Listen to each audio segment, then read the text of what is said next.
नमस्कार दोस्तों।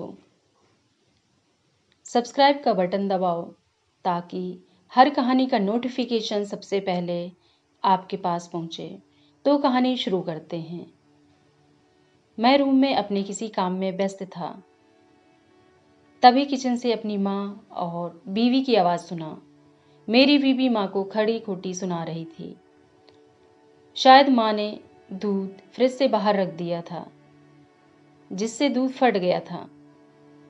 माँ बस यही कह रही थी कि उसने गलती से दूध बाहर छोड़ दिया और मेरी बीवी उन्हें डांटे जा रही थी क्योंकि उसे मेरे लिए चाय बनाना था। पर दूध फटा देख वो बौखला गई थी। मैं ये सब सुन रहा था, पर काम में व्यस्तता के कारण अपने काम में लग गया। ये कोई नई बात नहीं थी। सुलेखा की आदत सी हो गई थी माँ को खरी खोटी सुनाना।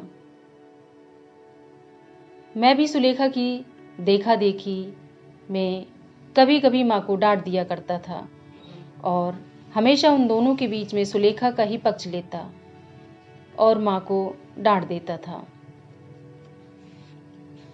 आज जब मैं 3 दिन बाद घर आया तो माँ मेरे पास आकर अपने आंचल से मेरे मुंह को पोंछते हुए बोली, बेटा खाना लगा दूं? दूर से आया है, थक गया होगा। ला अपना पैर जूता उतार देती हूँ। मैं चुपचाप माँ को देख रहा था और वो मेरे जूते को उतार रही थी। मैंने माँ से पूछा, सुलेखा कहाँ है? तो उसने कहा, वो तो अभी अभी बाहर गई है। मुझे बताई कि तुम कुछ देर में आने वाले हो और कहकर चली गई। सुलेखा अपनी माँ को देखने गई थी। उसने मुझे पहले ही बताया था उसकी माँ की तबीयत खराब है, पर मुझे समझ में नहीं आ रहा था कि वो मेरे साथ भी तो जा सकती थी। मैं 3 दिन के बाद आया हूँ, पर वो मुझसे मिलने को भी नहीं रुकी। यही सब मेरे दिमाग में चल रहा था। तब तक माँ ने खाना लगा दिया था। माँ ने मुझे आवाज दिया, बेटा मुंह हाथ धो लो, खाना लगा दिया है।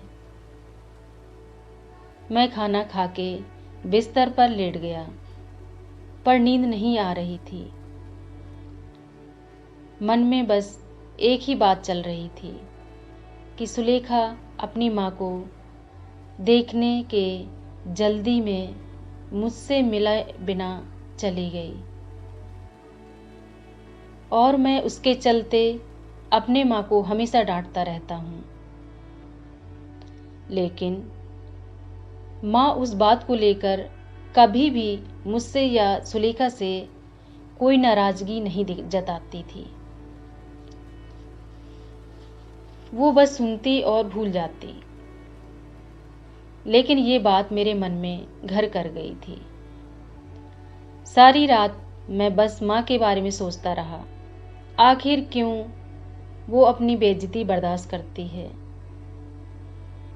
आखिर क्या है वो चीज जिसके चलते माँ मुझसे इतना प्यार करती है? क्यों हमेशा मेरी चिंता करती है? क्यों वो सुलेखा की बातों का जवाब नहीं देती? क्यों क्यों और न जाने कितने ही क्यों मेरे मन को झकझोर रही थी। मैं सुबह माँ को सबसे पहले यही पूछा, आखिर कौन सी बात है जिसके चलते तुम इतना सब सहती हो और उफ तक नहीं करती? मैं माँ की बातों को सुनकर दंग रह गया। आज मुझे पता चल गया उस क्यों का कारण क्या है।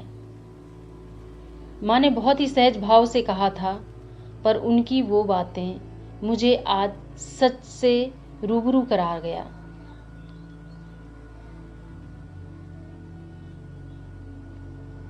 उन्होंने कहा, बेटा अब मेरी जिंदगी तो कट गया, बस तुम्हारी चिंता हमेशा सताती रहती है। मैं तो 4 दिन की मेहमान हूँ, पर मेरे चलते तुम दोनों में अनबन ना हो, यही भगवान से दुआ करती हूँ। तुम दोनों खुश रहो, आबाद रहो, इससे ज्यादा एक माँ के लिए क्या हो सकता है। ये कहकर वो किचन चली गई और जाते जाते कह गई, तू इतना सोच मत, सर दर्द हो करेगा। मुझे मेरे सारे क्यों का जवाब मिल गया था। ये सब माँ की ममता ही तो है, जो अपने दुख को भुलाकर अपने बेटे के सुख की दुआ करती है। ये माँ की ममता ही थी जो मुझ जैसे पापी को मिल जाती है।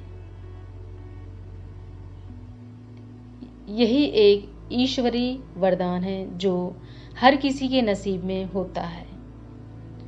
बस मेरी तरह कई ऐसे हैं जो उस ममता की कीमत नहीं जानते।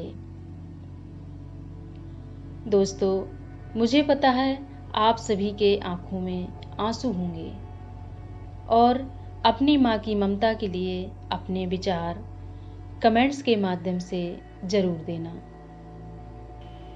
यदि चैनल पर नए हो तो चैनल को सब्सक्राइब करो और हाँ, कहानी को लाइक व शेयर करो। धन्यवाद।